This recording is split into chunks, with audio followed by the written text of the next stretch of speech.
Hey everybody, and welcome to Cinematography Lighting video series, where we're breaking down movie and commercial shots lighting and talking about some ideas that we can implement in our own work, no matter what budgets you're working with. This video is actually a little bit different from our usual breakdowns, as I wanted to discuss the difference between video lighting and more cinematic looking lighting, give you my thoughts on this topic, and of course listen to your ideas and opinions, post them in the comments section below. In my usual desire to keep knowledge and ideas organized and structured so you have as much information as I can pack into a short video, I will give you my 3 main bullet points on what makes the lighting look cinematic for me. Spoiler alert, that may change the way you approach lighting for your next shoot for good. If you like to keep your cinematography knowledge organized, so you have clear ideas on how to start planning lighting for your next short film or commercial work, what lighting decisions can make or break your shots, welcome to check out my mini courses on cinematic lighting for modern filmmakers on www.cinecourses.com. I'm committed to creating a unique piece of content where I share the knowledge I've been learning for years to help everybody interested in getting better at lighting, pick up some trade tricks and learn some valuable ideas, grow as a visual artist as fast as possible. And now let's talk about what makes lighting look more cinematic for me and what distinguishes it from more, let's say, television looking or videography looking content. First and foremost, cinematic lighting goes beyond just providing levels for a decent exposure on your camera.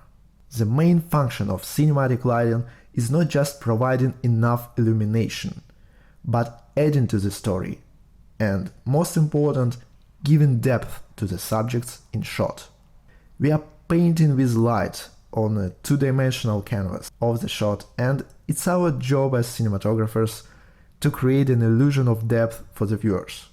Except for some rare occasional cases when the story demands your shots to be flat, cinematic lighting looks much more three-dimensional.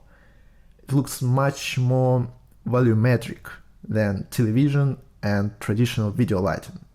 Just take a close look at some movie shots. Even without the backlight, in those ubiquitous 3-point or 4-point lighting setups for videography, movie shots look much more three-dimensional.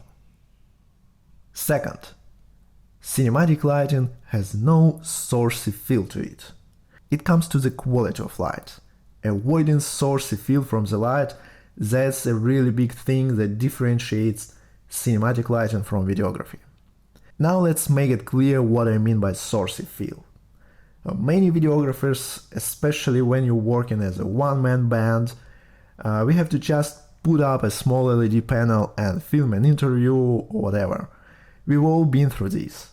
Sometimes it's the only way to provide enough levels for a decent exposure. But how sourcey that small light feels? Most of times it looks very unnatural, like somebody has been lit by a news cameraman with on-camera light. It looks lit and artificial. And that's what I mean when I talk about sourcey feeling from a light fixture. It's clear that somebody put a light from frame left, and this artificial light doesn't belong to the office space where the person's staying. We don't feel like the person is lit naturally. On the contrary, most cinematic commercials and movies lead the way you don't have that unnatural feel of an evening news topic. The light just gently falls on subject. Take a look at this still I pulled off of a YouTube ad that appeared before one of the videos. So if you shot this, let me know in the comments below. The question here is, does the lighting on these two gentlemen look like there is another window on the front lighting them like the window we have behind? No. It looks like somebody put a ton of artificial light to pull them out of the room darkness and balance with a super hot background. Maybe it would have been better to have a smarter talent blocking, choose another background, not that hard with less light level, so we don't have to compete with the outside sun when we only have the lighting enough to illuminate our talents and we don't have the power to light the whole area. Because if we do have enough power to light this whole big room in high key, it may also work out good. Or trying another solution here and putting them closer to the background, so we don't have that unnatural feel of a sudden bright spot in a dark room with two guys staying in this spot. And I'm not talking about a slightly odd feeling of a pillar rising from the right gentleman's head, but again, we might all be in situations like this. I perfectly understand challenges here, but avoiding the feeling of somebody being lit so artificially, and avoiding the feeling that lighting doesn't belong to the environment in which the talent lives in a shot, is the first step towards more cinematic looking visuals. And now let's take a look at a more, let's say, successful example. Even bigger, a colossal wall of windows on the background, but here it really feels like the lighting on a group of these people is natural. Like the lighting belongs to the environment they are in. Even though the lighting is done with a 12 by 12 diffusion frame and a powerful HMI going through it, but why does it look so natural?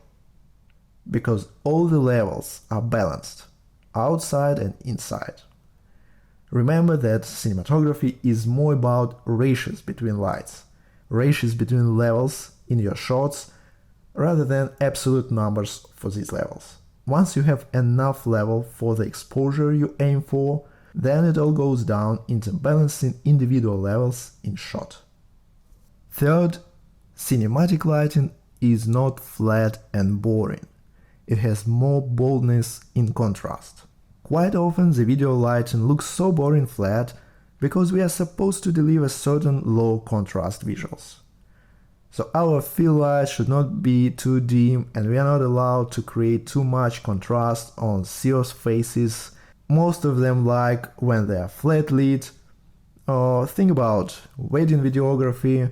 I'm talking about shots like this. On the opposite, notice how many moody and dark commercials we see now. Because when done professionally and when it supports the product in commercial cinematography or story in the movie, we have much more boldness in lighting, delivering much richer blacks or visuals with much less color saturation. And the third point refers to the first one because contrast increases the perceived depth of the shot. Okay, those were my main 3 points that I see way too often make a difference between video lighting and cinematic looking visuals. And don't get me wrong here, I'm not saying video lighting is bad or cinematic lighting is good. There are simply two different ways of working, of lighting, and so former is more craft, latter is more art. We need both in our lives, but keeping in mind these simple differences in pre-production and planning lighting for your shots may help you go a long way towards much better visuals. And I hope this little video was helpful to you, and if you'd like to know more about cinematic approach to lighting, day interior and night interior scenes, check out my mini courses on www.cinecourses.com. You can also find a discount code in the description to this video. Don't forget to check out the previous episodes of the show: Peaky Blinders Breakdown, No Country for Old Men, Bridge of Spies, Heineken Commercial, Wolf of Wall Street, Inside Llewyn Davis. Stay tuned and I will see you next time. Thanks for watching.